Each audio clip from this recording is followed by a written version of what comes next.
அதான் யோபு சொல்றார், என் மீட்பர் உயிரோடு கூட இருக்கிறார், எனக்கு குறித்திருக்கிறார், எனக்கு அறிந்திருக்கிறேன், எனக்கு தெரியும், எனக்கு ஆண்டவர் பிளஸிங் வைத்திருக்கிறார், நிச்சயமா நான் ஆஸ்வதிக்கப்படுற. எப்போ எல்லாவற்றையும் இழந்த ஒரு சூழ்நிலையில அந்த விசுவாசத்தை அவன் விடவே இல்லை.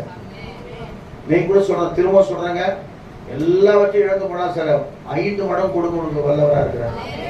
யோபுக்கு என்ன கொடுத்தாரு? 2 மடங்கு அவனால தாங்க முடியல. நம்ம 5 மடங்கு கொடுத்தா எப்படி இருக்கும்? 20 மடங்கு கொடுப்பாருன்னு வச்சுக்கலாம், எப்படி இருக்கும்? 2 மடங்கு தான் கொடுத்தாரு. 2 மடங்கு ட்ரெஸ்ஸிங் அவனால தாங்க முடியல. அவ்வளவு ஆசீர்வாதம் வந்துச்சா, முன்னிலவே காட்டிலும் பின்னிலவே ஆஸ்வதிச்சார். ஆஸ்வதிச்ச மாத்திரம் ஆயுஷ் காட்டில பெருமை செஞ்சிட்டாரு. 140 வயசு வரைக்கும் உயிரோடு இருந்தான்.